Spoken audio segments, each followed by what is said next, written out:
Today's interview is with Carolyn Hubbard of Awaken Our Wild. In this interview, we go over some really cool topics like why we're all ultimately indigenous. How do we re-indigenize the planet, bring people back to a relationship with place? How do we create in-person community, not just online community? Do we need a new global mythology, a new global spirituality in order to heal humanity's relationship with nature?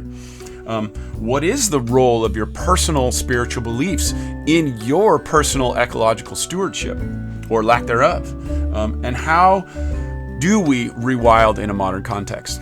I hope you enjoyed this conversation as much as I did. I really got a lot out of it. And without further ado, my interview with Carolyn Hubbard from Awaken Our Wild. So Carolyn, thank you so much for coming on the show today. I watched several of your YouTube videos and just I really like where you're coming from. And I think that, rewilding, it should be a profession.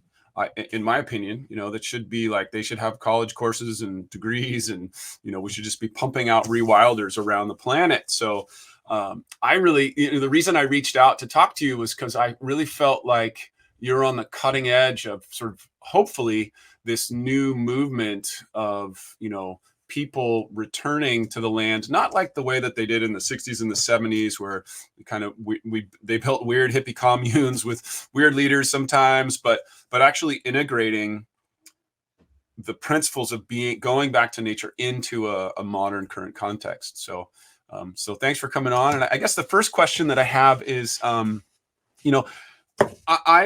56, right? And so I've been on this path for a while, and I'm of a different generation. And I was influenced to come to nature in my time, in my way, and the things that influenced me, like just the people around me and the media that I saw and the things that I read. And so I'm wondering, at your age, what was it that brought you to coming back to nature as a life, rather than just as like a vacation? Yeah, that's a really good question. And thank you for having me on, first of all. I'm really excited to talk more about this.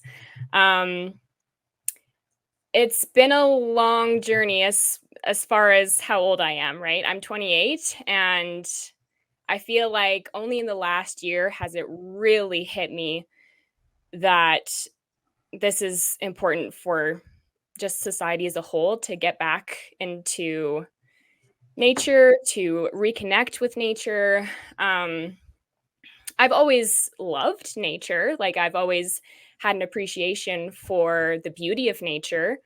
But I would say that I felt separate from it. Like, I was somehow different than nature, that I was in some ways above nature, really. Like, that nature was for the use of human beings, right? That we can use nature to live and survive. And obviously that's true in a rewilding context as well. But, to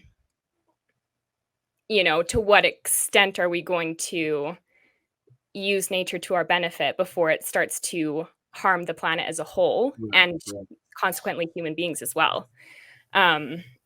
So I grew up very religious, actually.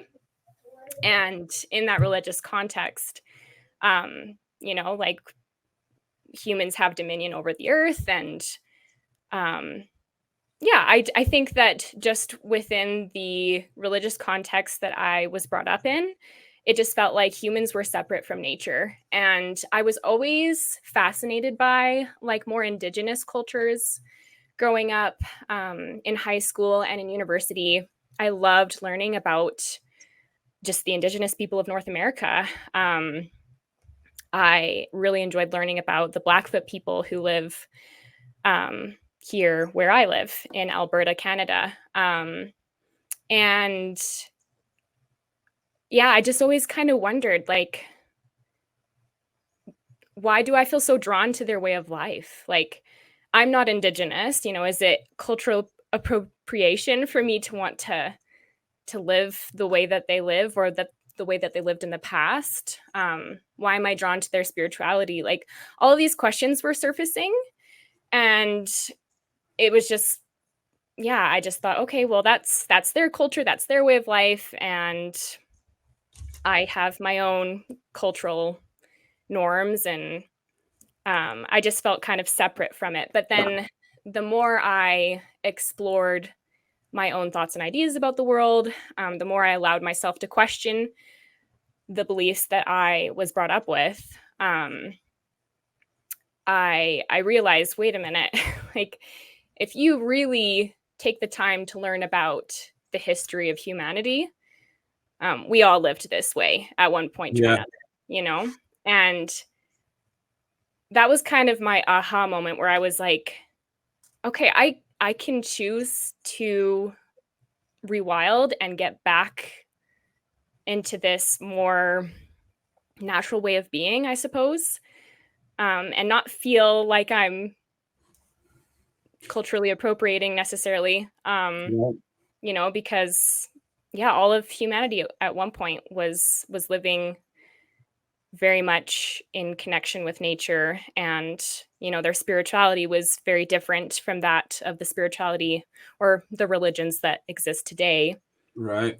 And so, yeah, that's kind of in a nutshell what has led me up until this point. You know, my path was very similar, and I think it's really interesting for me to see the parallels, because I think anyone who comes down this path kind of has to sort of. I've really come to understand, or to believe in my research, that the cultural underpinning is really the issue, and religion being one aspect of culture, and that, you know, I think it's safe to say, and I'd really be curious to see what your thoughts on this, that, you know, technology is inert. It's anytime when a monkey picked up a stick and broke open a shell, that's technology. You know, it's the same as an iPhone. They're both technology, and there's just levels of complexity. And so for me, when I look at kind of the root of this thing, I think more about the cultural, anthropological belief structures that have taken us away from nature. So it's very fascinating to me, and, you know, pretty hard for a lot of people to even address the question: does our spirituality make us separate from nature? Does our spirituality say that we are not nature? And I mean, I'm afraid to even really say it, to be honest with you. You know, as close as I think I'm willing to get to is to say that I've studied the works of Joseph Campbell. When my aha moment came in my mid-20s, when I found his work on anthropology, psychology, and spirituality, and he you know, studied all the world's religions, all the world's cultures, and all the latest psychology of the time, and started finding threads that were the same and threads that were different. And he talks about in the Middle East about 2,500 years ago, or even a little bit farther back than that, where they went from worshiping the goddess or the nature element to flipping to the father, the sky. I think of it as the sky element, the outside of nature element. And I actually, at this point in my life, I don't think one is better than the other. I just think they're different. And you have to have the mother element and the father element inside of your whole spiritual structure, you know, in your belief structure. And that's kind of like the Virgin Mary is in those Middle Eastern religions, is the mother element. But it seems to me like we've kind of, on a macro level, gotten away from the mother and are now in this time of the father, which kind of like feels like technology is associated with the father in a way, and nature is associated with the mother in a way. And so I think I'm getting off of track here a little bit. I don't know. To me, it's kind of like we have to have these kind of conversations. We got to start talking about, what do we believe? Do we think we are one with nature? And if we believe that we're separate from nature, like, how can you even square that belief? Like kind of, I don't know. What do you want to talk about saying Yeah, that? no, you bring up a lot of interesting points of discussion. I do think it's important to have these conversations, and they're not easy conversations to have, because I can't remember if we were recording at this point or not, but you said, like, it's a it can be a taboo topic, right? And people don't like to question their beliefs. It's uncomfortable. I can attest to that, right? Going through a faith transition, it's uncomfortable, but you come out on the other side. If you really truly allow yourself to go through that process, you come out on the other side feeling, well, at least in my experience, just, I don't know, a lot more grounded. Like you actually have a sense of like what's real and what's not. And I definitely think that we need more of a balance between the mother and the father. Like you were saying right now, it's very much the father, the father, the father. And yeah, I think as I've questioned my beliefs, there have been times where I have felt like a connection to Mother Earth, so to speak. And I took like some training for forest school. I'm a forest school facilitator. And so I took some training and spent 5 days just out in nature, learning about how to let kids learn in nature. And yeah, I just felt like this deep connection to the earth and like a more feminine energy. And I kind of was like, I've never felt this, at church. I've never felt this connection to just something that feels a little bit more feminine. But I do think that it's important to, have a balance between the two. Yeah. Yeah. Yeah. And what do you think the benefits are of, in your case, and if you're helping people kind of find this connection with nature? What do you think that really? How did that impact you? And how do you why did it become so important to you to share this with others? And then what do you think that is like the biggies that people will receive from doing so? Mm-hmm. So the first question is, why did I feel the need to go public with this? Yeah. And like, Yeah. I guess there are two reasons, and one of them is a little bit more selfish, I suppose. That reason being, I feel like it's very difficult in today's day and age, especially someone who's my age, 28, who may not own a home yet or have a secure job necessarily. It's very difficult to prioritize rewilding because you're constantly thinking about, well, can I make enough money to pay my rent? Can I make enough money to do this or that? And so I've kind of been back and forth about whether or not I wanted to do a YouTube channel about the topic of rewilding. And on the one hand, I just was like, I don't think I can put myself out there. It would cause too much stress having people say what they want about me or about my content. And I don't like social media, so I'm just not going to do it. And then later on, I just kind of had this realization of, well, I could go get a more 9-to-5 secure job and probably be spending lots of time on a computer. Like most jobs, you need to be using some sort of technology. And so I kind of thought to myself, I could do that, or I could spend my time on a computer editing videos about something I truly care about, something I'm passionate about, and that I think could really benefit other people.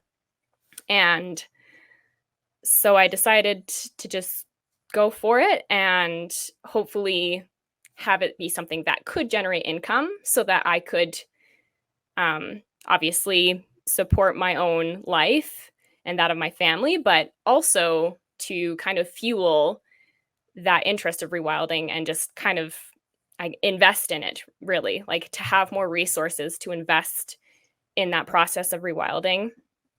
And so that is the first reason. And the second reason is definitely more service oriented. Like, I think these are topics that people could benefit from. And I think I maybe joined the rewilding online community a little bit later than I possibly could have, because I just didn't realize how many people were out there already, like yourself, talking about these things. And now that I'm doing this, I'm realizing like there's a whole community of people out there online, and we need community. And I think that's one of the barriers, one of the challenges for people, is they don't have people to bounce ideas off of, or to really discuss in depth how to rewild in our modern context. And yeah, so just to create a platform where there is a community of people, and even though it's not going to be necessarily the same as an in-person community,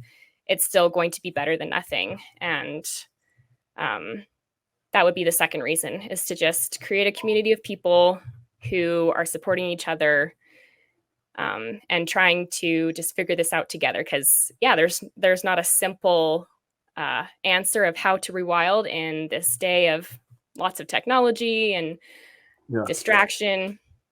Yeah. And what is, like, let's get your sort of basic definition of rewilding, because it can mean a lot of different things to a lot of different people. What does it mean to you, and what are you trying to bring forth through it? Yeah, I would say it is like learning about the wisdom of our ancestors and trying to integrate that wisdom into our modern context. And so it's not about replicating the lives of our hunter-gatherer ancestors exactly, because obviously for a lot of people that's not going to be realistic. And so, how can we take that wisdom, and how can we take the benefits of modern living and kind of marry the two? That's what it means to me. How about yourself? I'm curious to know what you think rewilding is. Yeah. Thanks for asking me that question. That's great. I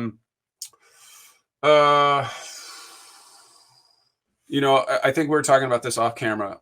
I've very much been an integrationist, like where I see that I don't see there's a difference. I don't think you can separate religion from culture, from economy, from politics, from ecology. And then you can go out into the solar system, the universe, and cosmology and all that stuff.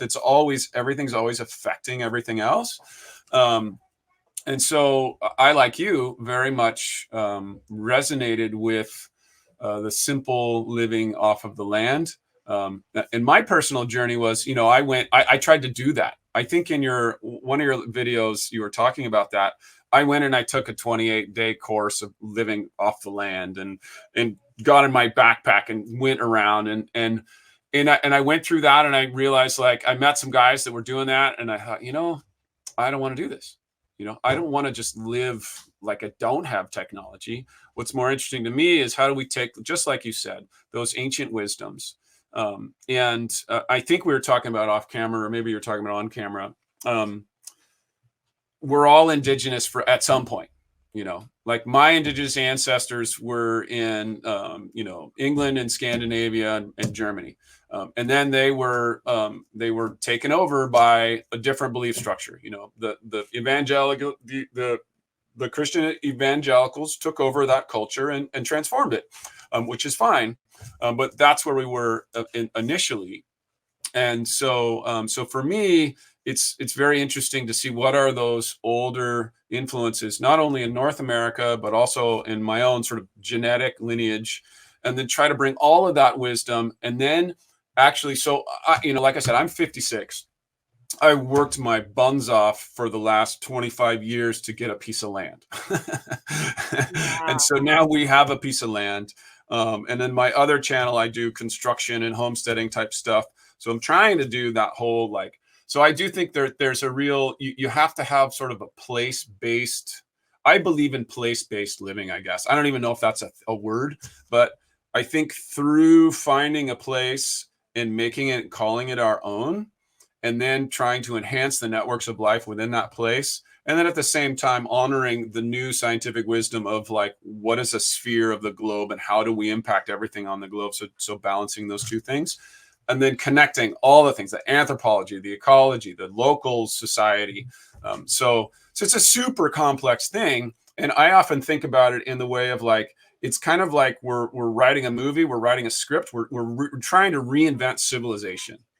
And so you're not like throwing away the old civilization, but we're trying to reinvent civilization. And, we're just going to do our part in this larger context of these things that are much greater than us, that are going to take the world in all these different directions.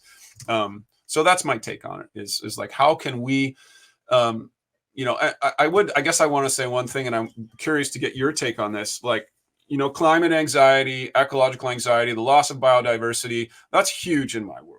For me, I think about it more in the loss of biodiversity, because those are irreplaceable. The species extinction, like, that's sort of the metric for me. When that's happening, the world is completely transformed forever. And so I guess what I think about is like, okay, I'm just going to focus on my place and trying to help as many people who want to come along, and maybe even sort of teach them like how to have a pocket that'll survive, like, given whatever the future is, because I don't know, it's going to work out or it's not. And then my wife often, I've been talking for a while, I have to be interviewing here. Let me just say one more thing, and then we'll get back to your thoughts. Yeah, no, I'm loving this. It's really interesting. My wife and I often say, like, because there's this whole sort of doomsday prepper, eco people thing. And what we always say is like, okay, let's build a life back to nature and make it so that it works out in a positive way, whether or not civilization goes in the way that we hope it will go. So we're just always trying to prepare, but not be negative. Prepare and be revitalizing the land and the landscape as we can. And obviously, like, I think you've talked about this in some of your videos, like, not get stuck on perfection. It's just about, it's just about pushing the edge, whatever your edge is, like taking that next little step, the next little step. If it's getting rid of your plastic straws, well, fine. Get rid of, however small it has to be, obviously the plastic straw, I say to be facetious because I actually listened to a guy who talked about it, but go ahead. So now your thoughts on everything I said, or the climate thing, or whatever pops up for you. Oh man, I feel like I have so many thoughts. I'm not sure where to begin. Yeah. Yeah. I'm totally with you on all of what you said.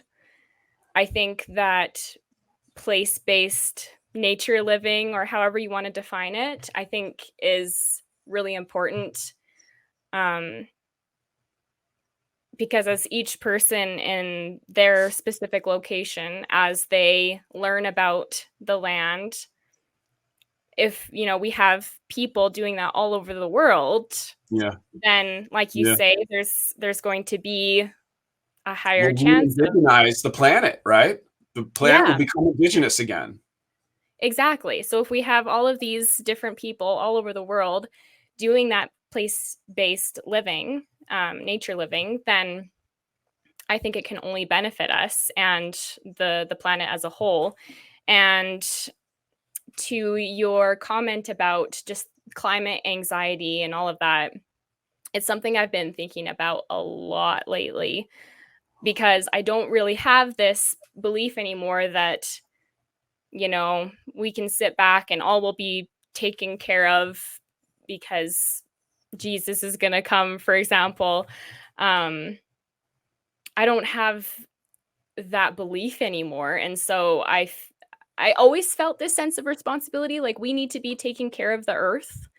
And why can't people see that needs to happen, even if you are religious? Like, even when I was very, very religious, I still felt like we needed to be more responsible stewards over the land. And so now I just feel that way even more. And I think about, 100 years from now or 200 years from now, what are things going to look like? And when I think about the future, I think I tend to lose focus a little bit. Like, when I think that far ahead, I'm like, well, do I really have the capacity to really impact the world in a positive way that many years into the future? And I kind of get overwhelmed and discouraged when I think about that. And I think maybe something that could be helpful to people and that's helpful to me is to just think about, what about right now? Like, Yeah. maybe there will be lots of species that will go extinct eventually. Like, how many mass extinctions has the earth experienced already? You know what I mean? Like, Mm-hmm. there this could just be the next one eventually, but life is beautiful, and Mm-hmm. that's how I feel anyways. I feel that Yeah. life is miraculous and beautiful, and so what can we do now Yeah. to improve life, to reduce suffering in the world? And how can, like you were speaking to, how can place-based living help that cause, I suppose? How can we reduce suffering by getting to know the land around us and, yeah, just rewilding? Yeah. Yeah. That's great. One is, I don't know if this is helpful for everybody, but I do think, like, I've thought a lot about working in the now and working in the future. There's that indigenous saying, like, do it for the seventh generation, Mm, or respect the seven generations. And that actually goes forward and backwards, right? It's respect the seventh generation forward and honor the seventh generation backwards. Honor the ancestors even farther back. And For me personally, like, I'm going to sort of call myself out. Like, in my youth, I was going to save the world, right? I was going to go save the world. I think a lot of us feel that way, but I definitely was on that path. Um, and then, and I kind of would lose my focus and get all over the place. And then for me, I had to build a belief structure, or I had to build a path. And maybe it's kind of my analytical mind or whatever. But so for me now, I think about, well, one thing that pops in mind is, Joseph Campbell's kind of like my mentor, although I never met him, but I studied much of his works. And he says that the world has always been a beauty and a tragedy, and we have to say yes to it. We have to say yes to the whole thing. It's never not going to be that. It's always going to be beautiful and tragic. That's why we resonate with tragedy when we see it in a film or something. Um, so so that's one, is I just rest in this belief that, or this knowing that, we're not going to solve the problems ever. They're just always going to be there. So so all we can do is try to be a positive force inside of that. And then, so for me specifically, ecologically, I had to just kind of let go of, I was very much into politics and economics in my early years. And I had to let go of this idea that I was going to somehow transform the system, and be instead focused on taking as many people with me in this new place. And actually, physically, what that means for me, when it means like grounding in the landscape, is actually finding safe places to live. And so you talked about in your simplification video, to create community, you know yeah. and literally, like, helping people. Okay, like, maybe this is a good area to live, this is a good area to put your land-based things, this is a place that's actually more safe from disasters and conflict than others. And so let's work on, like, helping people find those places, helping people live that way, helping people get together, like you talk about, in an online community. So I actually have a vision for the future that I can put hope into, that isn't saving and transforming civilization. It's actually creating. So I kind of have created this sort of vision for the world in my mind, where we kind of go tribes, because we're tribal. People are tribal. We Tribes go out, and then they kind of protect themselves and hold a culture and a philosophy, and the keepers of the wisdom. Like, there are indigenous tribes, in Central America or South America, that are, up in the Andes, and they think of themselves as and they're keepers of old places, old ways of being. So, kind of like, going forward, how do we protect and create and house the knowledge and the understanding in this new evolution of rewilded people together, so that we can be stewards no matter what comes in the greater world. So anyways, that's the vision that I'm promoting. I mean, I don't know. Anyways, I'd be curious to see what you think. I don't know how much more I can really add to what you're saying. I feel like you said that all very well, but you were speaking to this a little bit earlier on too. We live in a world where I think a lot of people don't have a sense that there could be something coming where suddenly they need to take care of themselves and they can't rely on the grocery stores anymore. They can't rely on physical money or digital money, I suppose. And I think people just kind of go on living, they're comfortable. And it's important to work within the context that we're in. I think you were speaking to that a little bit too. Like, you know, right now we live in a capitalistic society. So rather than try and change that, like, what good can we do within that capitalistic society? But at the same time, can we prepare ourselves and others and form a community so that if ever suddenly money didn't help you survive anymore, you couldn't rely on that. Are you prepared? Are you able to still thrive or at least Yeah. survive the best that you can? Can I add to what you just said there? Yeah, you bet. Yeah.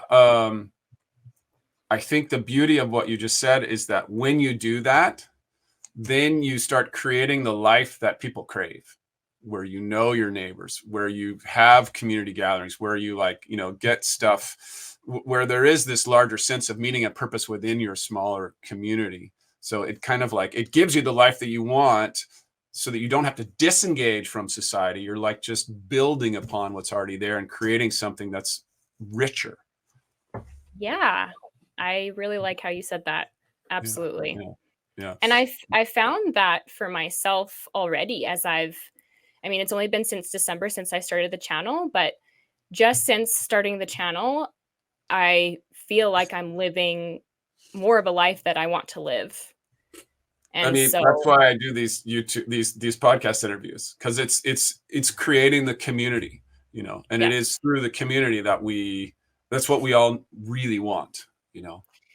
Yes, absolutely. I would be curious. Is it okay if I ask a question? Oh, for sure. Yeah, you can interview me. I'm into it. Yeah. Okay, great.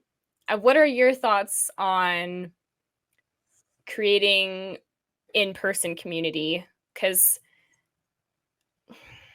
I just find that that's like one of the biggest barriers or challenges that I myself face, and that probably a lot of other people do, especially if they're living in more urbanized settings where people are very much just going about their 9-to-5 jobs and they're coming home. And, how can people create in-person community in this day and age? And maybe how can the communities that we have on the internet support that? Well, I'm not sure that I'll have a great answer, because I think it's a challenging topic. And are you talking specifically about like friendships, co-housing, farming? Are you talking about anything particular, or? Yeah, I guess it just depends how you want to define community. I was more so thinking just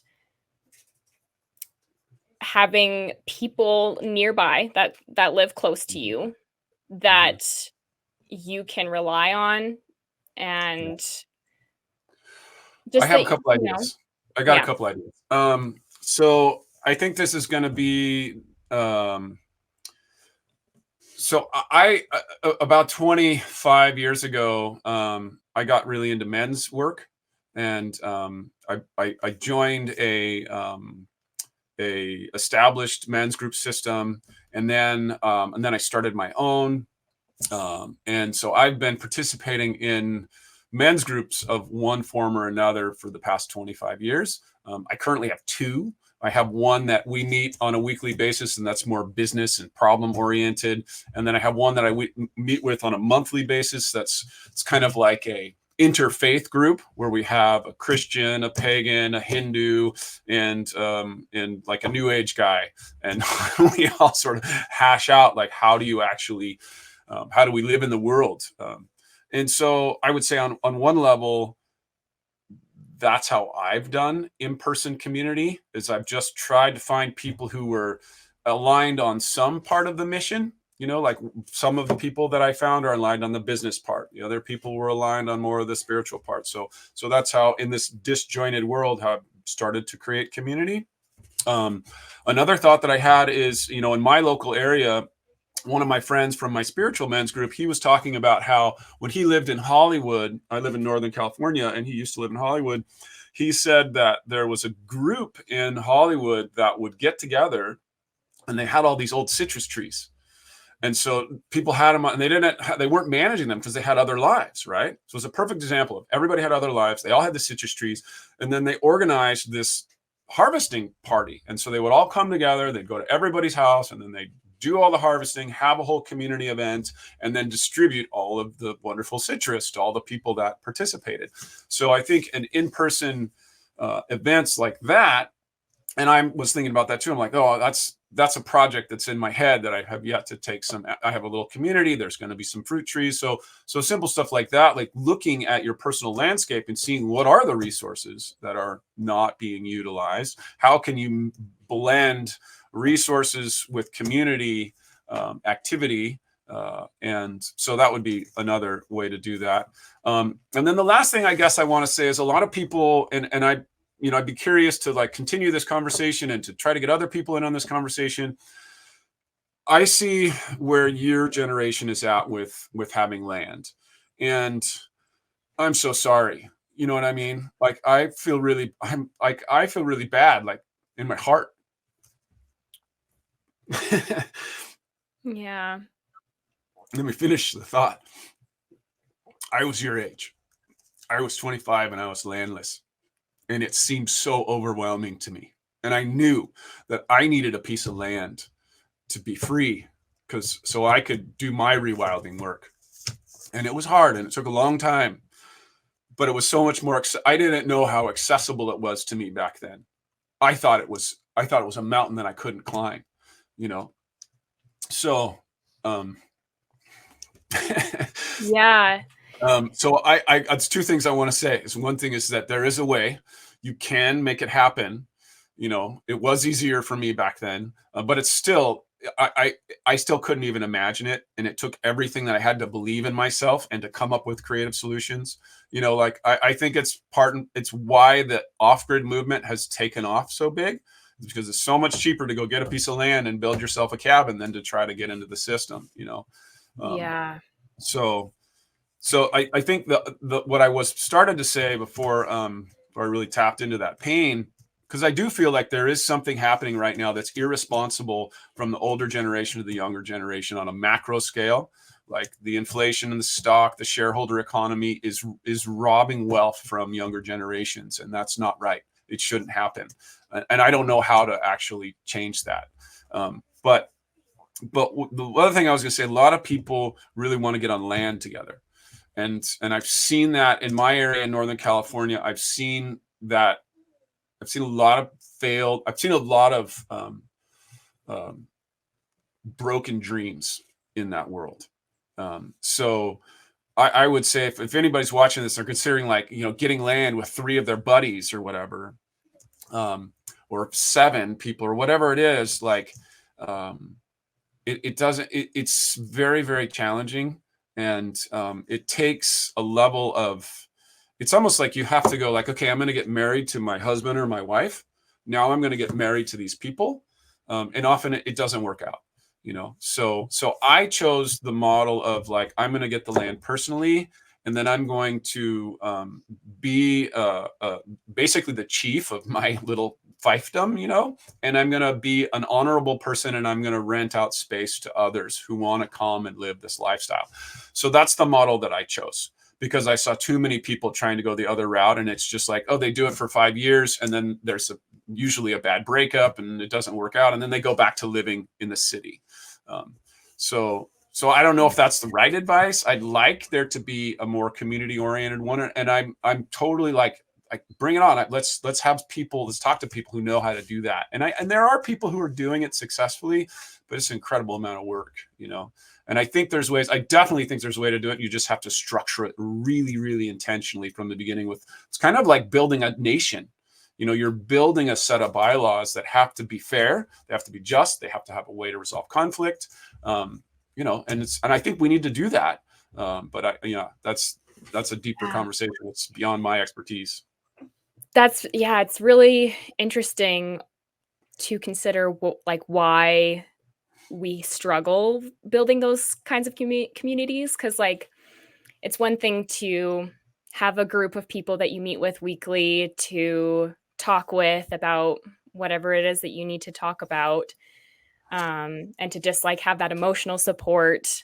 But it's another thing to try and actually live in a community of people on the same plot of land. And I've heard the same thing from other people, that they don't see it lasting very long. Inevitably, at some point, it just doesn't work out. And I'm not sure if you've ever heard of the book Sapiens by, I can't remember the author's name. Yeah. Have you read it? No. Is it Sapolsky or is it somebody else? No, it's it starts with a Y. I started. I think I've listened to part of it, but it was a while ago. Yeah. Well, I apologize for not knowing the author's name, but in the book Sapiens, he talks about how, at some point humans developed myth, to function in communities, that there needed to be some sort of myth that held people together. Yeah. And I think perhaps that's something that is contributing to the fact that it's not working out for some people.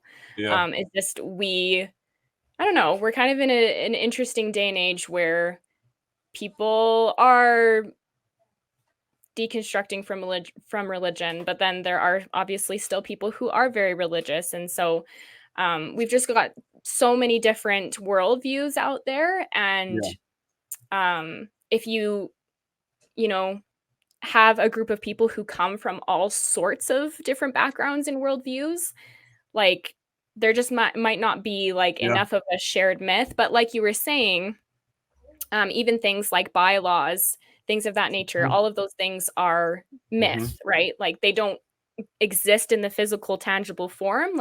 We all collectively agree that these bylaws are real and we're going to adhere to them. And so you do have to everyone has to buy into those shared myths, if that makes sense. I think I should sort of backtrack a little bit. Here where I live, there are several, literally they're just condominium, complexes, and they have bylaws. And there's several in my local area. There's one called Frog Song and another one called 2 Acre Wood. And they're highly functioning communities, and they live by a set of shared values, which are more nature-based. So I do think it's totally possible, for sure. Yeah. So that would be one way. And I 100% agree with you. We do need a myth, Campbell, who, I'm going to say this because I think it really helps people understand who this guy was, because a lot of people in this generation don't know who he is. I went to his library. He's written, volumes and volumes of world religion and world history and anthropology. I went to his library, and it was probably, I don't know what it is in meters, but in feet, it was probably 25 feet long by 15 feet wide by 10 feet tall. And that all the walls were lined with his books. And then you'd pick up any one of those books and you'd open up almost any one of them. You'd open it up and there'd be little tiny notes in all of the margins. And so he was the level of a scholar that was kind of not really seen. Once in a very, very rare. And anyways, and he said, in terms of the myth idea, that he doesn't think there's actually going to be a coherent myth until the whole world adopts a Gaia myth. And I know people, there's people out there that are going to say oh no, you're trying to take over the world and you're going to take away my freedoms. And fine, go ahead and say that. But we don't have a monomyth anymore. And every culture that was coherent, like you're talking about in Sapiens, had a monomyth that held us all together. And so I kind of think that we're drifting in that direction. The people like you and I are kind of well, for me, I think about it now, our ancestors are 4.3 billion years old, right? Life on Earth, 4.3 billion years old. And then our psyche is 4.3 billion years old, and the interconnectedness. I'm writing a little bit about this. We have 10 times more bacteria and other cells on our body and in our body than human cells.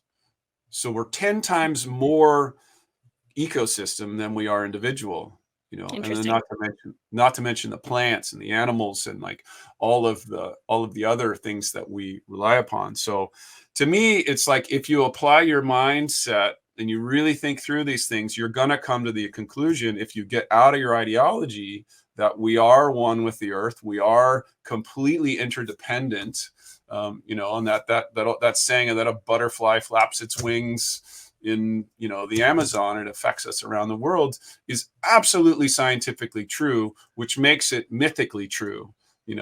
Right. So I don't know. Yeah, I had never really considered that could be the myth that could hold people together again. Like, I'd never really considered that before, but I really resonate with that. I think it's something that, at least for me, from my perspective, is easy to get behind. Like, when you do just look at the ancient wisdom and you couple it with like the scientific model that we have now today, like, it makes so much sense that life is interconnected and that we're all related to one another, and that we're, we don't exist separate from anything else. Like, we are just this one mega organism. Yeah. And I think I need to give the devil his due, to sort of speak to the counter arguments of people who are going to say, like, that's going to be used to squash my personal freedom, because that's the argument. And I think that is true. It can be used to squash personal freedoms, but it really depends on power structures, and it depends on, like, we really need like a Bill of Rights. It's kind of like I'm hopefully going to interview Wade Davis, he's a world-renowned anthropologist. Hopefully next. Cool. And he often cites this quote that the purpose of anthropology is to make the world safe for all cultures and religions. And so I think that you can have this Gaia, this whole Earth life myth, and at the same time be written into that it's our job to make it safe for all other cultures and all other belief structures to exist. Now that's going to mean that they can't try to take over the other cultures. That's I think the big problem right now, is just that the culture wars, or every culture trying to take over every culture. And I don't really know that you can stop that, but I think, at least in principle, we have to fight for a world. It's kind of like the idea of democracy. The idea of democracy is that we all get to have our own culture, all our own ideas, our own beliefs. In practice, it gets really sticky. So I think, let's say we did come over with like a whole world mythology where we're all nature, and that world happens, and we're like, now we're healing our relationship with nature. Then we have to be careful that we don't actually tread on top of those older cultures, which are kind of destructive. They got to have their little place where they can go ahead and destroy their little part of the planet, as long as they don't destroy ours. I don't know. I mean, it's kind of like thoughts I've never had before, but really, we have to honor our differences at the same time.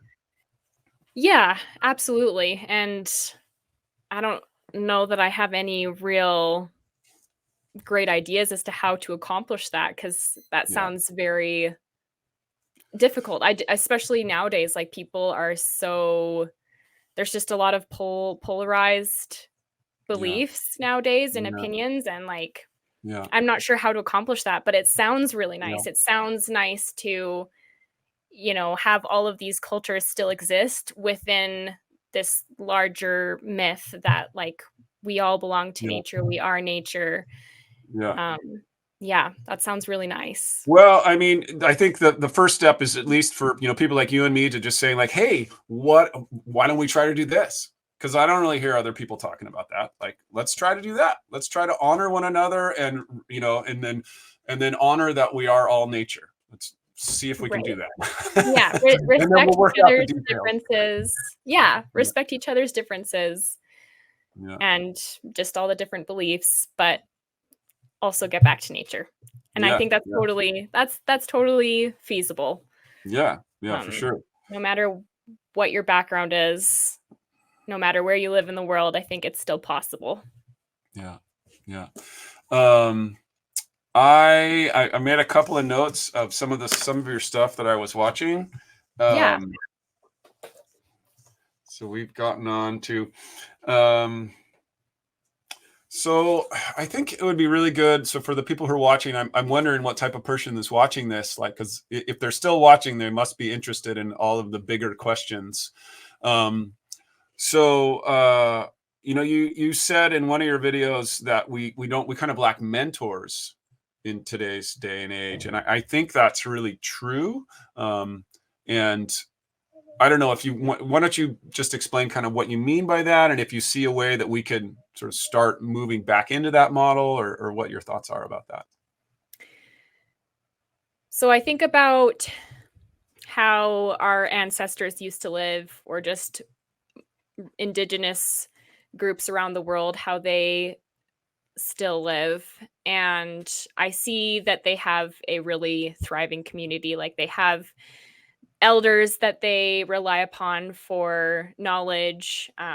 They share the knowledge with the younger generations, and that knowledge gets passed on to the next generation. You know what I mean? But um, if we've been disconnected from the land, and if we don't know how to survive off the land, live off the grid, however you want to put it, then we don't have our elders. We don't have people who can pass knowledge on to us.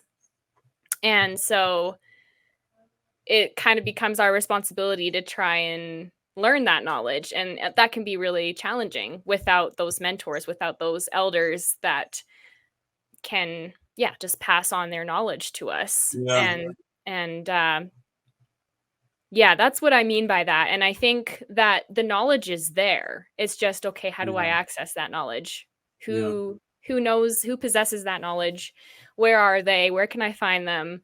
And so I think that's where the internet becomes a useful tool. Is there is a lot of knowledge on the internet. And then also, I do think it's important to seek out that knowledge in your local environment, like you were talking about, the place-based knowledge. Like, no one's going to know the land better than people who live there, right? And so Mhm. can you find people in your area who have that knowledge and who are willing to share it with you? Because that's going to be just such a different experience, and such a deeper and more rich experience, I think, than simply just like watching a video on the internet or Yeah. reading a blog. Like, that's useful, and I'm still grateful for that. But I have found value personally in seeking out mentors in my area.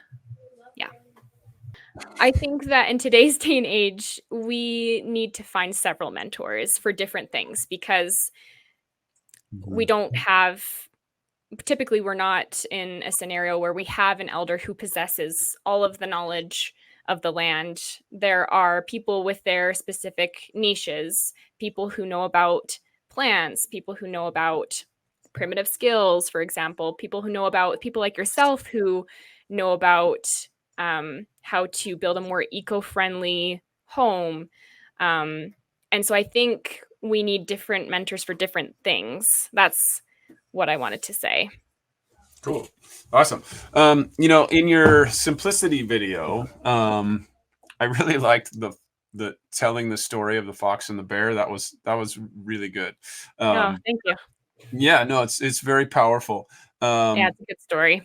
and then but I think it lays out just a wonderful um, challenge that I think is beyond this conversation of rewilding, but it's a part of it, and that is the fox and the bear. The fox. I'm just going to summarize the story. The fox decides, okay, we're gonna, they're sitting and enjoying the sunset, and then the fox like, well, let's make our life more efficient so that we can enjoy the sunset more, and then they don't have time to enjoy the sunset because they're wrapped up in all the technology of efficiency. This is kind of like, it's just a word, but I think people get efficiency mixed up with effectiveness. We think efficiency, and you said people confuse simplicity with comfort, and I think that's also true. So I know I'm just opening up a dialogue about, how can we be better at figuring out whether something's effective at like producing the results or whether it's just more efficient. And, and that's not always really self-evident. It's kind of like, I don't know. I don't really have the answer to that. Like, okay, I'm going to sort of call it out on myself, right? I have 40 acres. I got 2 houses. I got a trailer that someone lives in. I got 3 dilapidated barns. I got a food forest and all kinds of baby plants and baby trees. And we got 11 ducks and 2 geese. And, I got firewood. I got stoves. My life is so complex and I've got YouTube videos and I've got construction and I unfortunately used some debt to do this. I did not do it like the off-gridders do it, where they're like, oh, I have no debt, I'm so free. Yeah. That hasn't been my experience. I kind of like, I did it the way I did it and I did the best I could. But in a lot of ways, like, I'm trapped. You know what I mean? Like, I have not escaped the rat race. I just live in a different rat race that's more aligned with my values. Right. So I can't really give any advice on what's effective versus efficient. I can just say like, wow, I wish I had, I'm starting to think about it more now, especially, like I said, 56, I really think about like, ooh, I really want more time for sunsets, Like before it was kind of nice. I was much more driven to do things and travel and go around the world. And I did a bunch of that. But now it's like, okay, how do I do that? And so I guess just in your inquiry into this stuff, and I think you already said some of it in Simplicity video, maybe you could just rehash kind of what you said about that. I like the ways those two definitions. I think you. Yes. I don't Yes. remember I talked about 2 different definitions of simple living, I think. Yeah. So maybe you could just kind of like lay out this idea of like, how do we not get trapped in efficiency and get back to what's really going to work, or effective, as I'm calling it. Yeah. Well, I think in hearing you talk about your own experience, it brings up the point that simplicity isn't always easier. Like, I think people also Yeah. confuse simplicity with life is going to be easier. Yeah. But simple living actually could be quite difficult. Like, it sounds Yeah. like you have a lot going on, but you're living in alignment with your values, and in a way, like, that's making life more simple. That's the way I see it anyways. And I think that I would never move back to the city. I mean, I'm never going to trade. Yeah. So I think you're right. I'm complaining here, but at the same time, I'm not going back to a box in the suburbs or in the city. Like, there's just no way. I'm still going to do the work. But you're right. Comfort and ease are not. I think, I don't know. I didn't watch your video about comfort and ease. I was going to get, that was the next one, but I do think that's the trap, and you can see there's tons of the like, go, rah, business dude videos about like comfort's going to kill you. And, they're kind of right. It's not like, but they're right in the sense that you have to be mindful of the seduction of comfort. But at the same time, the simplicity that you're talking about is kind of like, I don't know, correct me if I'm wrong, but it's like seeking out a more mindful, connected experience of comfort, and not having it be like everything should be easy, but just like, is that kind of what you mean by like taking the times to stop and sit by the stream? Or, I don't know, tell me what you think. I think in today's day and age, we do have access to a lot of comfort, and it's very easy to choose that. And I fall into that trap too. Like, it's easy to just sit on my couch and watch an episode of something it takes more effort to put on my shoes and go outside and watch the sunset. But one is much more, I believe, rewarding, and you do feel just a sense of peace that you don't get watching Netflix, I guess. Well, I think I'm sure there's probably some studies that show that it's healthier for you as well, which everything kind of correlates, Yeah, absolutely. So I think on the topic of simple living, it does take more effort. It's not necessarily easier. It does take more effort to go watch the sunset. It takes more effort to grow your own food, but you just have a richer life. Like, you feel more fulfilled. That's how I feel. Anyway. Yeah, no, I 100% agree with you. I mean, that is the way it is. And I think I'm just trying to think if we can say something that's going to compel all the people that are considering this lifestyle, that are like, oh my God, that sounds like way too much work. Because I have a thread of like a text thread with some guys that I grew up with, and none of them live like me. They all live, in their boxes, and they're all like, yeah, I respect what he's doing, but man, that looks like a lot of work. And I guess, I'm just going to say sort of my little philosophy and the little saying that I say about it. And I'm very much into health. I used to be a therapeutic yoga instructor, and I've been, on like healthy, clean living for many, many years. And I love to try to marry those two, the rewilding, ecological living, and healthy living. And a saying that I like is like, if you're not like moving into some sort of painful experience, then it's going to move into you. If you don't sort of, it's kind of like, so I also do really love all religions and the metaphors of all religions. So I think the message of Jesus is that we need to suffer. We don't get not suffer in this life, and we need to suffer with grace. We need to be suffering out. We need to be bearing our cross and doing it in a way that is gracious and loving to everyone. Every person, no matter what their role is in me bearing my cross. And so I feel like we do have to go into some suffering. But I think that should be punctuated, like you say, with, the sunsets and the roses and all of that beautiful stuff around us. And that the modern world sort of flips that on its head, where we're complaining and pointing our fingers outside and then not taking the times to actually enjoy what's around us. So I know I just summarized the answer to my own question, but that's what was coming up. So yeah, no, I really, that resonates with me. That makes a lot of sense, because life isn't perfect. Like, everyone is going to experience some sort of suffering, but it's just which suffering do you want to go through, I suppose. And if someone has never experienced a more simple life, they may not know that, that suffering in a way is actually more rewarding than just suffering in your box without having exposure to nature. They may not know. And I think it's important for people to just start where they're at, because someone who's living in the city, they may look at your life and say, oh, no way, like, I could never do that. But what can they do where they're at in their situation to just start deepening their connection to nature, and consequently, like, live a more simple life? And I feel like I need to defend. Is it okay if I interrupt real quick? Yeah.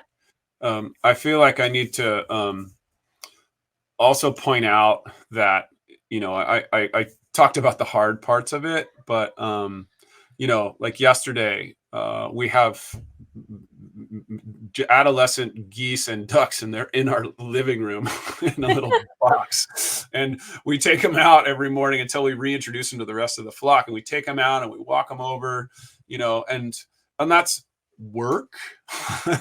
It takes time. But yesterday I was just walking with my daughter and my wife with taking these little baby geese and ducks over, and it's so wonderful. You know what I mean?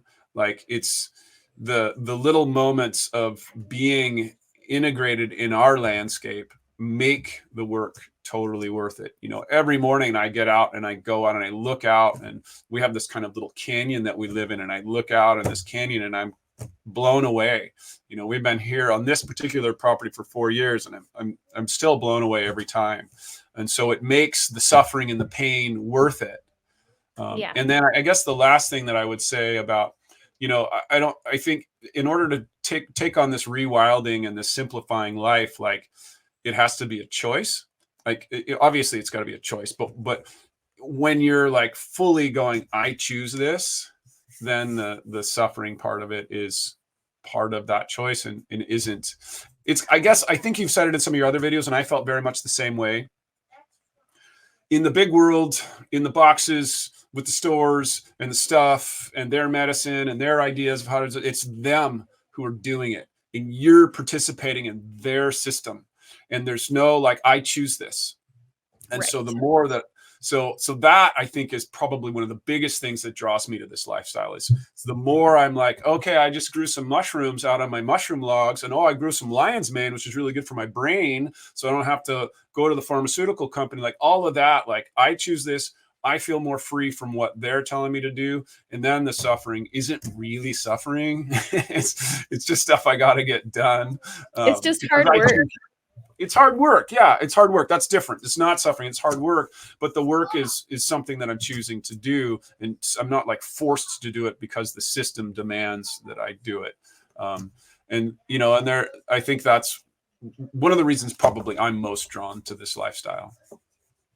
Yeah, absolutely. Me as well. I like feeling like I have that sovereignty, that freedom, and that independence, you know, and I wouldn't say that I'm completely there yet. Like, I'm very much just on the beginning of my journey. I mean, you're never there. But even like yesterday, I was picking dandelions and learning how to use dandelions. And even that just gave me a sense of like, I'm participating. I am participating in my own, I guess, survival, because I'm nourishing my body with something that I picked from the land. And that is much more rewarding than just strolling through the grocery store and picking something that someone else grew, and I don't know where it came from. And I guess there's stickers with the country, but you know, I don't know in which conditions it was grown in. Whereas I feel, I just feel a sense of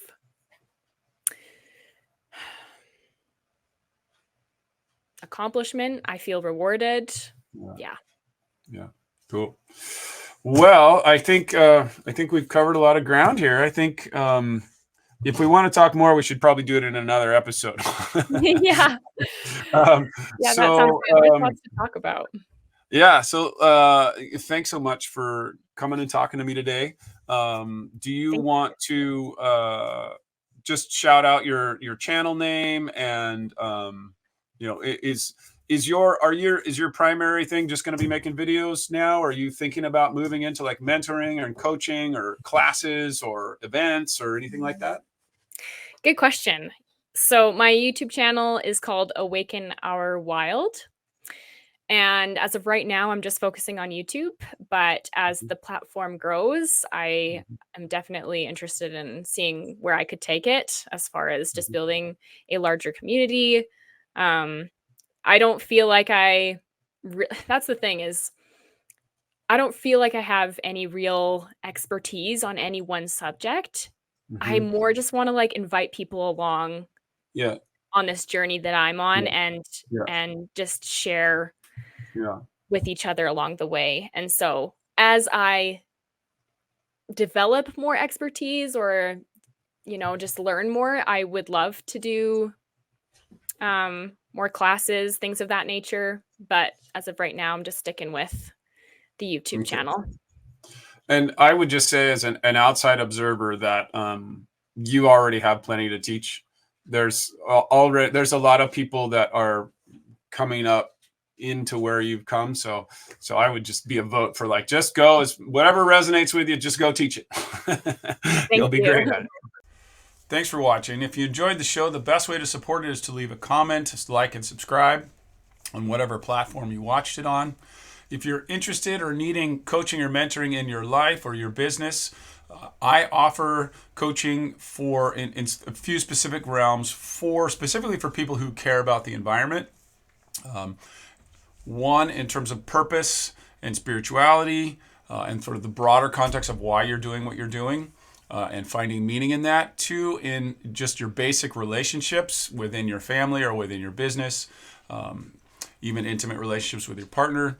And then finally, your business, creating a solid business for smaller entrepreneurs, for people who are looking to make the world a better place, not looking to create a giant organization, but how can you create a business that is aligned with your values? I can work with large organizations too, but it's more on a personal level. Like, how do you align your person with what you're doing? So have a wonderful day, and I look forward to seeing you in the next video. Although I won't actually see you. So I look forward to you seeing me, and then maybe someday in the future, us seeing each other via some other sort of format, in person or webinar or whatever. Have a great day. Bye.